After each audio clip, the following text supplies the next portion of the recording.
sin miedo a preguntar.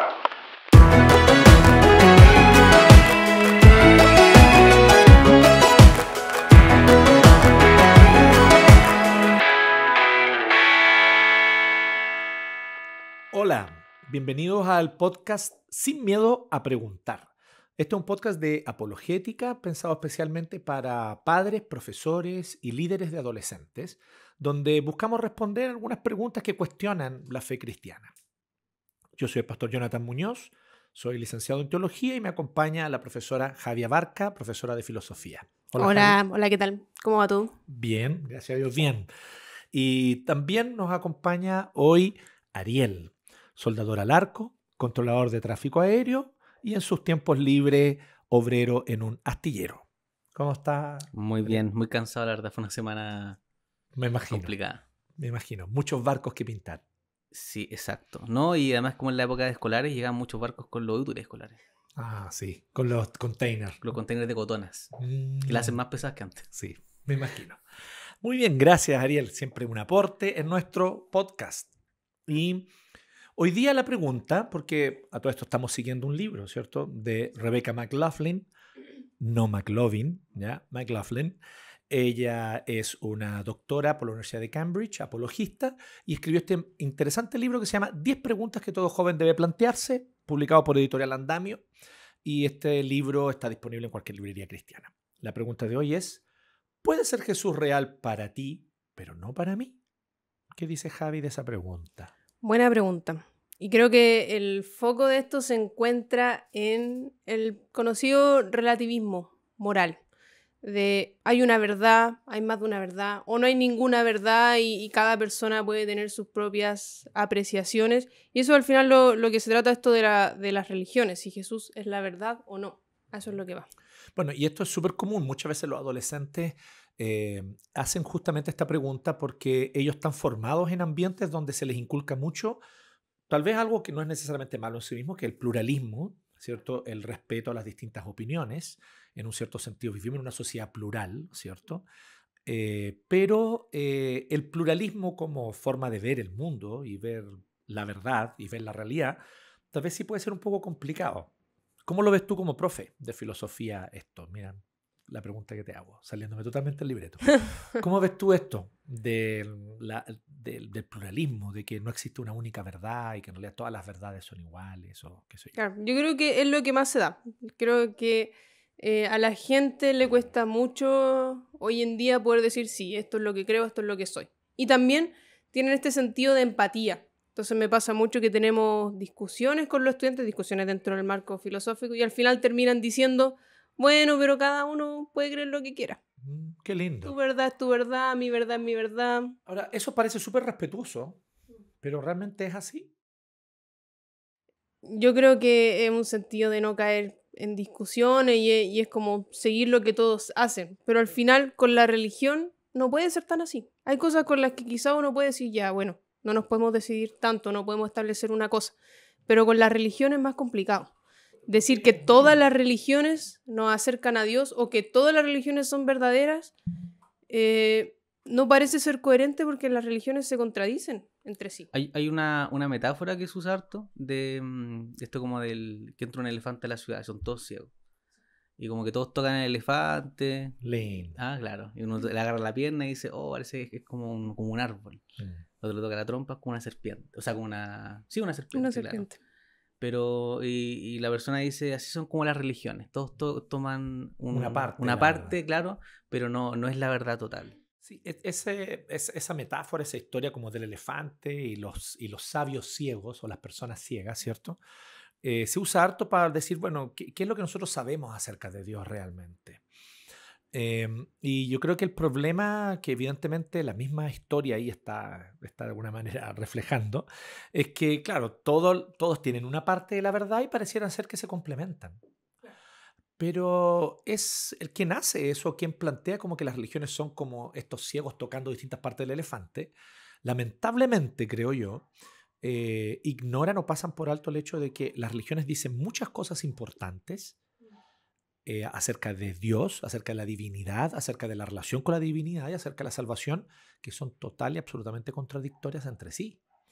y que por lo tanto no pueden ser ambas cosas verdad al mismo tiempo, con relación, por ejemplo, a cómo el islamismo o la religión islámica plantea la salvación, a cómo lo plantea el cristianismo o cómo plantea la espiritualidad el budismo. Hay cosas que son claramente contradictorias. Entonces parece ser una visión muy como burguesa occidental, donde nosotros miramos como toda esta pluralidad de religiones y nos parece que todas ellas tienen un fondo de verdad, pero de alguna manera es como quitarles el valor que realmente tienen.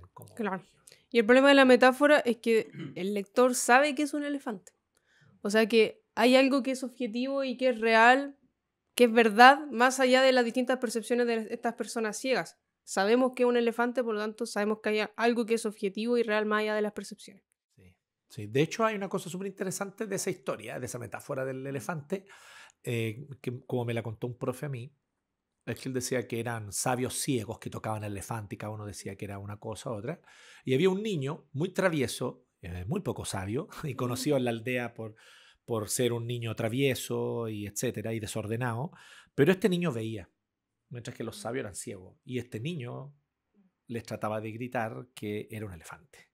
Pero Y como ese yo niño nunca era Buda. podría haber sido, pero no era así. La verdad es que en la historia de mi profesor, ese niño era como los cristianos, que tenemos la posibilidad de tener una revelación que nos hace ver la realidad, más allá de que tal vez no seamos tan sabios, pero sí podemos ver la verdad. ¿Sí? Claro. Es también una metáfora un poco, ¿cómo decirlo? Presumida. Porque está diciendo presuntuosa, Presuposicionalista. presuposicionalista. Una palabra muy apologética Sí, esa. la Claro. aprendí la semana pasada. Porque dice que tanto cristianos, llevándolo a las religiones, cristianos, musulmanes, budistas, hindúes, judíos, están todos ciegos, pero yo sí puedo ver que es un elefante. Entonces, es presumido pensar que yo tengo la verdad, de decir, todas las religiones, ninguna tiene la verdad, yo tengo la verdad, todas llevan a Dios. Y ese yo tengo la verdad, ¿quién es? Es el hombre secular, moderno, permítanme seguir cayendo en los prejuicios, blanco, clase media, ¿cierto? Justamente todo aquello que Occidental. lo políticamente correcto de esta frase, ¿cierto? Y de los que usan esta metáfora dicen, no, atacan todo eso, ¿cierto? Estoy usando eso obviamente de una manera irónica, ¿ya? Pero en el fondo es una visión muy occidental, secularista, desde la cual esta persona se posiciona y dice, pero si todas las religiones tienen una parte de verdad, si es que en el fondo reconocemos que lo que tenemos en común es, no sé, el amor. Y Claro. tampoco tenemos tanto en común eso porque no es exactamente eso lo que caracteriza a todas las religiones, ¿no? Sí. Y el problema central, bueno, es que estas religiones se contradicen entre sí, porque pensemos en el cristianismo. La afirmación central del cristianismo se encuentra en que Jesús murió en una cruz y que resucitó físicamente de entre los muertos. De hecho, Pablo dice, si Jesús no resucitó, vana es nuestra fe. Claro. ¿Dónde lo dice? En 1 En la Biblia. Corintios 15, En la Biblia. En la Biblia. Exacto. En un artículo que escribió. que se Sí. llama 1 Corintios. Primera de Corintios 15, el artículo de Pablo. Sí. Entonces, ¿qué encontramos con esto? En que ni el judaísmo, ni el islam, ni tampoco los budistas están de acuerdo con esto. Entonces, están negando aquella doctrina que es fundamental del cristianismo sobre la que se sostiene y ellos no están de acuerdo. Entonces, no puede ser que todas esas tres religiones, tomando ese ejemplo, sean verdaderas al mismo tiempo. Además que, ya pasando incluso ya a otro asunto dentro de esto, ¿no? Hay un tema con la visión o esta visión tan secular, humanista de cómo ver las religiones, que obviamente se posicionan en una superioridad, ¿no? Ellos se posicionan de una superioridad moral y hasta metafísica, ¿cierto? Y epistemológica, filosófica, digamos. Pero es que el secularismo es muy poco representativo hoy en el mundo, ¿ya? Actualmente, a nivel global, 3 de cada 4 personas, o sea, 3 de cada 4 personas es 75%. Ujú. ¿Está bien? Ya, ok. Usted que es matemático también Sí. en sus tiempos libres, ¿sí? Perfecto, 75%. Entonces, 3 de cada 4 personas dicen pertenecer a una de estas 4 religiones: cristianismo, islam, hinduismo o budismo, ¿sí? Que son las grandes principales religiones del mundo. 3 de cada 4 personas en el mundo. Y el otro 25% no es que sean ateos, agnósticos, seculares. No, no, no. en ese otro 25%, una gran parte son de otras religiones. Religiones tribales, en fin, y todo otro tipo de religiones, y una pequeña parte son los ateos y agnósticos. Entonces, claro, desde una visión occidental a nosotros nos parece como que la religión está pasando de Claro. moda y que este es el tiempo del secularismo y es el tiempo del ateísmo y el agnosticismo, pero a Muy nivel global, mainstream. claro, Pero para que no. no, no es. De No hecho, es no, tan lo mainstream. es. No. Sí, es interesante porque Interesante, pareciera sí. como que desde el 1700 el mundo es ateo y pareciera que no. Que en realidad lo que dicen los datos es que la gente sigue siendo profundamente religiosa. Y eso es porque obviamente podemos verlo más adelante, pero la gente busca un sentido y las religiones lo que hacen es darle un sentido a su existencia y a las cosas que ocurren, cosa que no hace el ateísmo. El ateísmo no le da sentido a las personas. Ahora, Javi, hay una cosa que la autora trabaja después y un poquito más adelante, que es el tema de qué es lo que Jesús dijo acerca de sí mismo. Primero tú ya hablaste de algo súper importante, el tema de la muerte de Cristo en la cruz y lo que esa muerte significa, que es algo único y exclusivo de la religión cristiana y que las otras religiones además niegan. Por lo tanto, ahí no hay compatibilidad, digamos. Y esto es un tema central del cristianismo, pero más central aún, o tan central como esto, es la resurrección, también negado por las otras religiones. Pero también hay un tema con respecto a qué es lo que Jesús dice acerca de sí mismo, ¿sí? Y lo que Jesús dijo acerca de sí mismo no es que él era un profeta o que él No. traía una verdad de parte de Dios para compartir con la gente. Claro, que es la idea de Nietzsche, como que Jesús fue solo un gran maestro, pero Jesús no dijo eso. Jesús dijo ser Dios, y no un Dios, porque también hay religiones que llevan esto como, bueno, Jesús era uno de los dioses, porque todos reconocen en Jesús ese carácter moral, ese carácter de maestro que era por sobre el común de las personas. Sin embargo, Jesús no dijo eso, Jesús dijo ser Dios.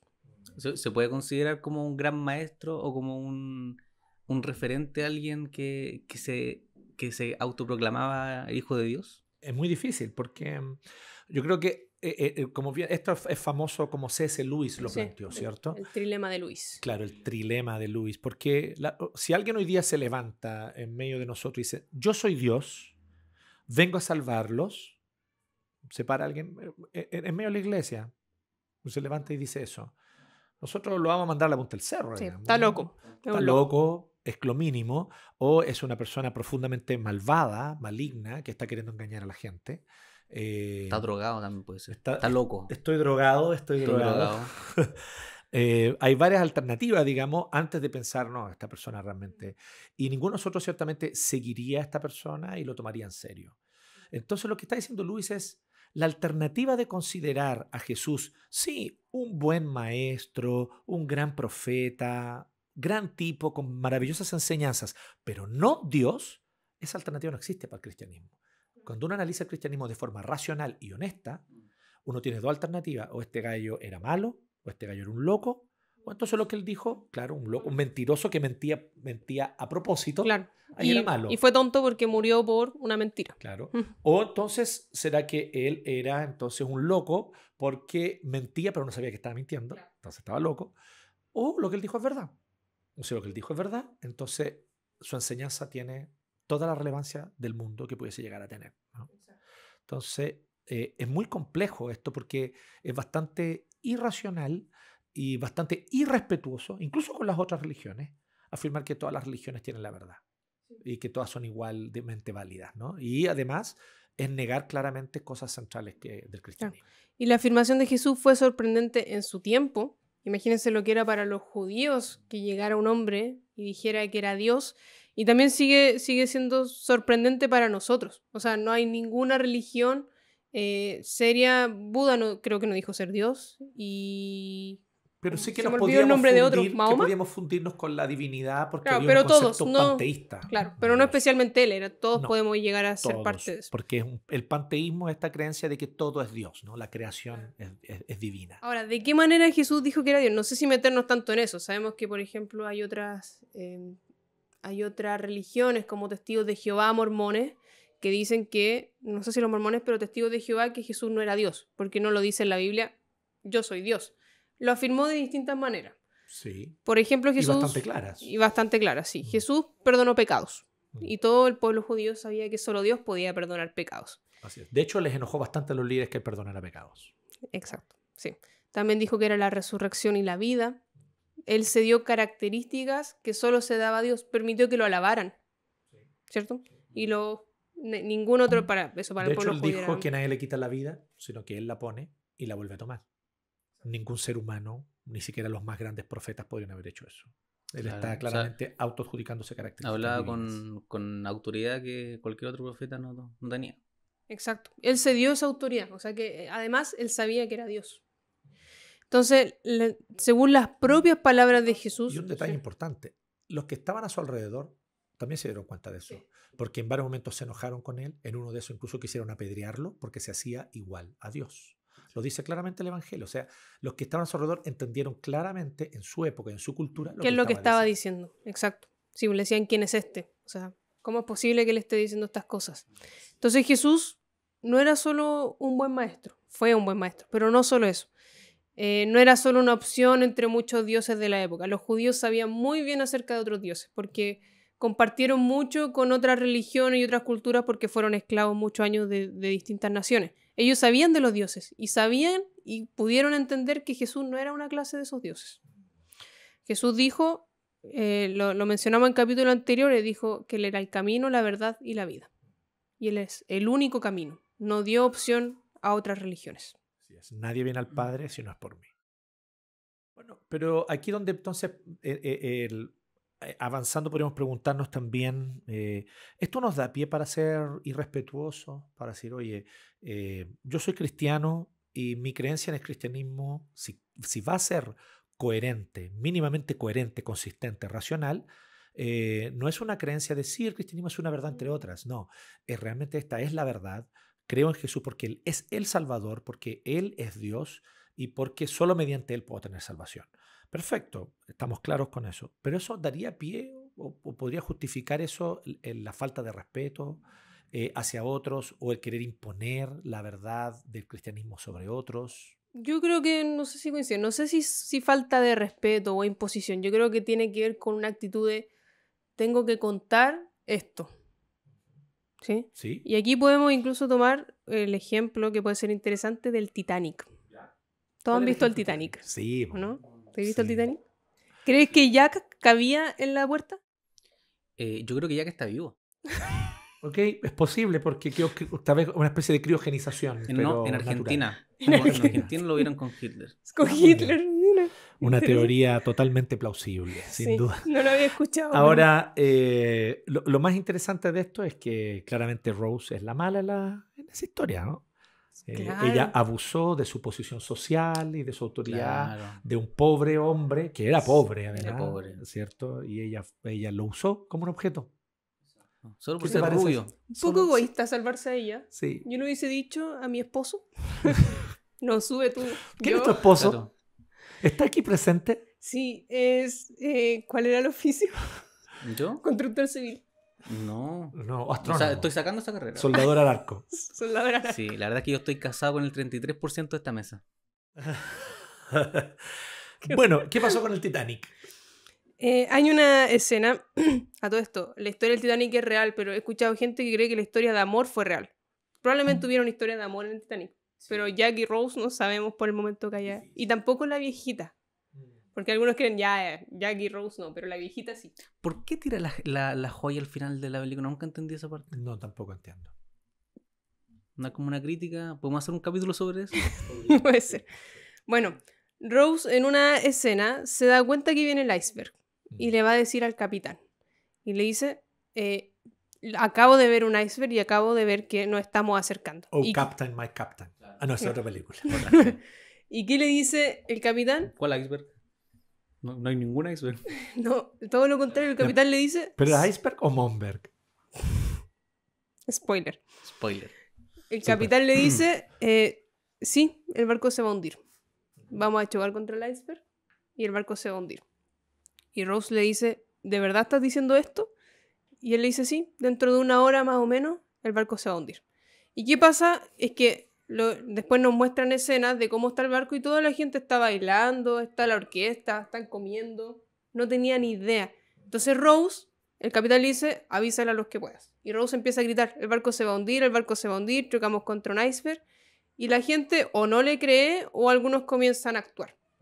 Entonces, esto nos muestra esta necesidad de saber algo que puede salvar a las personas. Así como Rose fue a decirle a todo el mundo, a los que podía, que el barco se iba a hundir y que había que salvarse, asimismo el cristianismo, cuando creemos en Cristo, esta sensación de tenemos que decirles porque el barco se está hundiendo y no se van a poder salvar.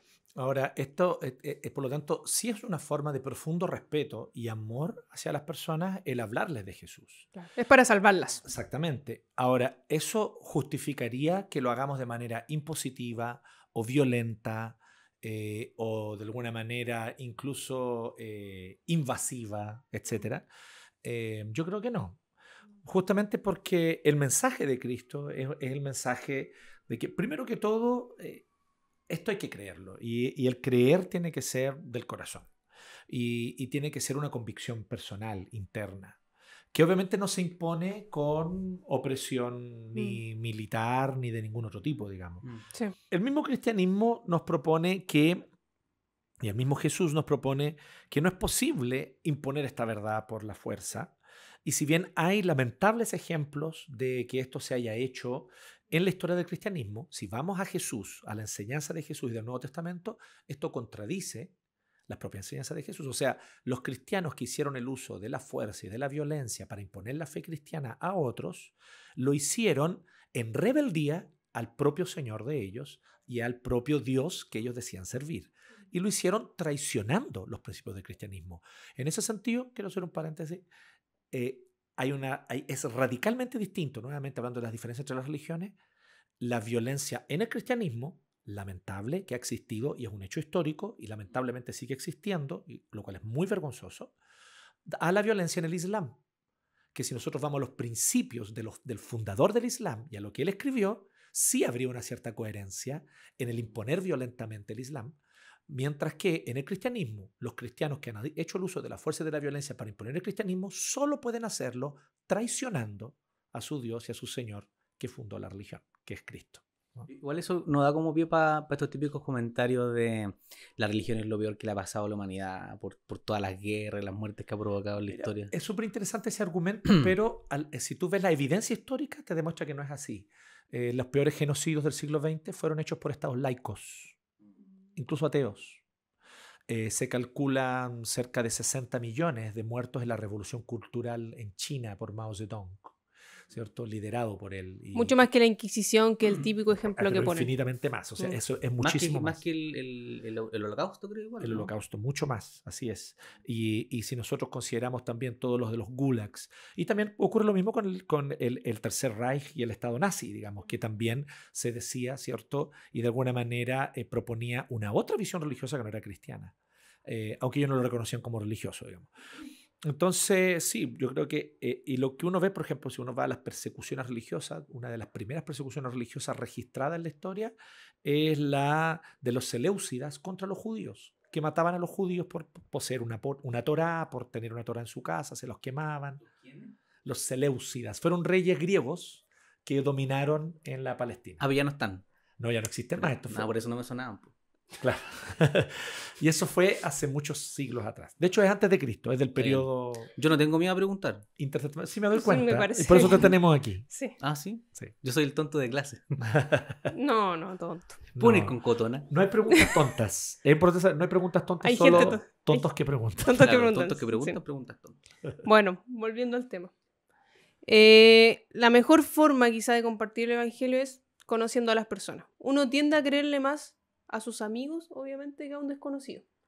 Bueno, hay gente que se convierte por desconocido. Yo tengo la historia de un amigo que su hermana se convirtió en una persona que le predicó en el ascensor. Ese viaje en ascensor le compartió el evangelio y ella creyó. Sí, hay un elevator pitch. Sí, eso, el elevator pitch. Claro, es un Ah. discurso o una forma como de presentar tu idea de negocio En 2 minutos. en 2 minutos. Ah, y lo que mira. se demora el ascensor en Un subir. ascensor. Bueno, Claro. funcionó en ese caso. Pero en general yo creo que ahora... Pero una excepción. Claro, Sí, funcionó. ahora y, la le, forma- y le compró lo que vendía. Claro, además. Ahora la forma de compartir el evangelio es más con vínculos. Hay que crear vínculos con las personas, conocerlas y así es más probable que te escuchen lo que tienes para compartir. ¿Qué opináis con eso de que, o sea, por ejemplo, los métodos evangelísticos se suelen pensar como estos métodos de pararse en la plaza, hablar con un megáfono, versus lo que se ve hoy en día. Porque por lo menos lo que yo me imagino es que hace cientos de años, cuando la vida pública se hacía en las calles, cuando las noticias se cantaban en las plazas de las calles, claro, creo que tenía más relevancia. Pero ahora... Las plazas están vacías. Claro, las plazas están vacías, la gente anda rápido. Claro. Bueno, yo creo que hay de todo. Yo creo que cada contexto es diferente. Si tú vas un viernes a la Plaza Brasil, a todo esto, a donde va un grupo de mi iglesia cada cierta cantidad de viernes a predicar, tú vas a ver que está llena. Está llena, están los tipos, hay círculos sentados en el pasto conversando. Con un olor particular. Con un olor bien particular, un humo que sale de ahí. ¿Humus? Humus. Un humus. Y ellos van a predicar, pero no de esa manera. Claro. Ellos van a acercarse a las personas y les preguntan si tendrían algún tiempito para conversar algo importante. ¿Y escuchan? O sí, algunos sí. O hacen algún tipo de gancho, alguna intervención con alguna cosa entretenida, digamos, y le preguntan si quisiera conversar. Y si se da y si la persona está dispuesta, entonces se pasa a lo siguiente, que ya es predicar y anunciar el evangelio, pero en una conversación. ¿Y se ha convertido gente? ¿Ha llegado gente a la iglesia? Ha llegado gente al Señor, ha llegado gente a conocer, a temer al Señor, pero yo no sé cuántas conversiones, eso es más difícil de poder Es difícil calcular. saber. Sí. Sí. Pero se predica, que es lo importante. Y la gente escucha, que también es importante. Sí. Bueno, está también el ejemplo de Pablo. ¿Sí? Pablo, por ejemplo, se dedicó a arrestar cristianos antes de conocer a Jesús. Y de hecho lo que él invita a hacer, ahí en 2 de Corintios, dijo que debemos tratar de persuadir a otros para que confíen en Jesús. O sea, eso implica una conversación más amplia. Tengo que tomar a la persona, conversarle y persuadirlo. Y por eso ahí viene también la idea de la apologética, ¿cierto? De dar un poco de evidencia a favor del cristianismo, y con eso yo puedo persuadir ¿O no? a alguien. O a veces no es necesario tampoco. No, yo te diría tal vez como presuposicionalista que no se trata de dar evidencia a favor del cristianismo, sino de darle a la persona evidencia en contra de su cosmovisión. Sí. Bueno, Exactamente. las dos sirven. Que más que presentar, más que tratar de verificar o mostrar la veracidad del cristianismo, tal vez la principal labor apologética es demostrar la falsedad de los otros sistemas de pensamiento, para que así la persona pueda ver que solo el cristianismo es la verdad, en la cual hay salvación y es coherente y consistente, tiene la consistencia interna. Sí, bueno, es una discusión amplia. Yo creo que las dos sirven. ¿Tú eres más como presuposicionalista? Tal vez. No, pero no le pregunté eso. Pero es una pregunta que no se hace. Sí, no, es ubicado. Claro, es como preguntar la posición política, ¿no? Sí, claro. No, y tampoco, no tengo partido de fútbol. partido de fútbol, equipo de fútbol. Está bien. Bueno, eso sería entonces por ahora. Sí. Sí, así que muchas gracias. Gracias por participar y por escuchar este podcast, que esperamos que pueda estar sirviendo a todos ustedes que trabajan con adolescentes o que tienen hijos adolescentes y que quisieran también saber cómo responder a estos cuestionamientos a la fe cristiana. Muchas gracias, que Dios les bendiga. Chao. Chao, chao. Chao.